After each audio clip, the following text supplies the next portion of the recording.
Codex Gigas, also known as the Devil's Bible, is the largest and probably one of the strangest medieval manuscripts in the world.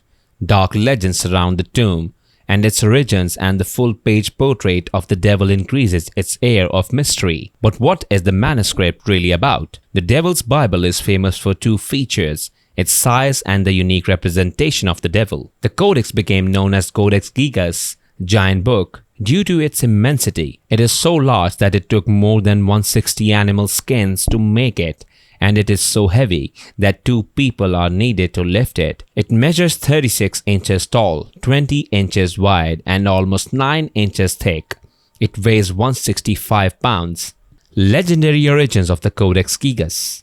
According to legend, the medieval manuscript was made out of a pact with the devil, which is why it is sometimes referred to as the Devil's Bible. The uniformity of the writing suggests that it was written by one scribe, and stories say he was under immense pressure when he created the book. The story behind the making of Codex Gigas is named as Herman the Recluse, who was sentenced to death by being walled up alive for breaking his monastic vows. As a last gasp for survival, he made a deal that he would create a book filled with the world's knowledge in return for his life. His proposal was accepted, but his freedom from death would only be granted if the monk managed to complete the monumental manuscript in one night. The only way the monk could see himself completing the insurmountable task was with the help of the devil. After selling his soul, the scribe was able to fulfill the order and gain his freedom.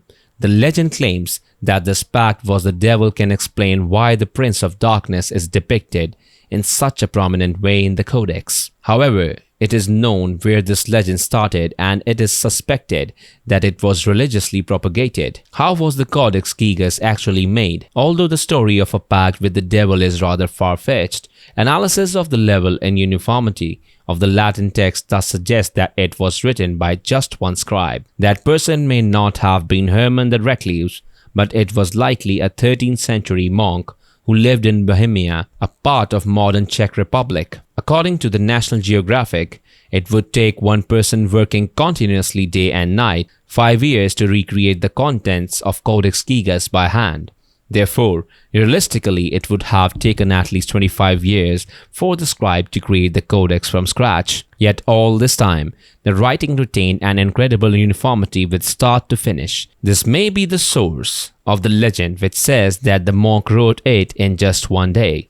Originally, the Devil's Bible was comprised of 320 vellum pages created with the skin of 160 donkeys, but at some point in its history, 10 pages were removed. It is believed that those pages were the rule of Saint Benedict, a guide to living the monastic life in the 6th century. What is the Devil's Bible really about? Codex Gigas contains a complete Vulgate Latin translation of the Bible as well as 5 other major texts.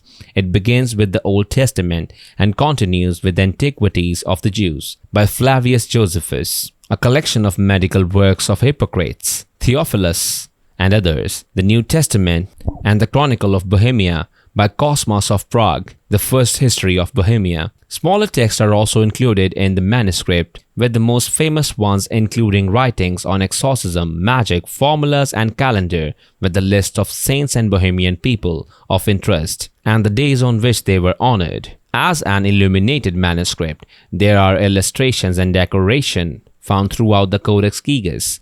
Many of the drawings are impressive, but the most famous are the full-page drawings of the devil and the heavenly city, which are facing each other. The devil is depicted as a large, monstrous figure taking up the entirety of hell. He is drawn with large claws at the tips of outstretched arms, red-tipped horns, small red eyes, a green head, and 2 long red tongues. He is shown crouching between the large towers and is wearing a ermine loin cloth. The material was usually used by royalty, and it may be a nod to the devil as the Prince of Darkness. Even though portraits of the devil were a common occurrence in medieval art, his depiction in the Codex Gigas stands out for presenting him all alone on a large page. Across from the devil, in a full-page representation of the heavenly city, it is shown in tiers of buildings and towers behind red walls. Towers also project from the walls, and the heavenly city is bordered with 2 larger towers. like the devil portrait. This image probably was meant to inspire the ideas of hope and salvation and contrast with the evil nature of the devil. Taken together, the portrait and city probably were meant to be a reflection on what would await you if you lived a good or bad life. The text before the heavenly city refers to penitence, and the text after the devil is about exorcisms. The devil and the heavenly city are the only illustrations occupying full pages in the Codex Gigas. The known history of the Codex Gigas. As noted above, the true origins of the Codex Gigas are unknown. In the text, there is a note stating that the manuscript was pawned by the monks of Podlais in the monastery at Sedlec in 1295. From there, it was located in the Bavnov near Prague. Since the monasteries associated with the early history of the Codex Gigas were located in Bohemia and the text refers to the area's history, it is generally accepted that it was created in Bohemia too. The next mention of the Codex Gigas is when Rudolf II took it to his castle in Prague in 1594. It stayed there until the Swedish siege of Prague at the end of the 30 Years' War in 1648. The Swedish army looted the city and one of the treasures they took was the medieval manuscript. That's how it ended up in Stockholm. In 1877, the Codex Gigas became part of the collection of the National Library of Sweden in Stockholm, where it is still found today. Stories and legends say that the Codex Gigas was cursed and brought disaster or illness on whoever possessed it during its history.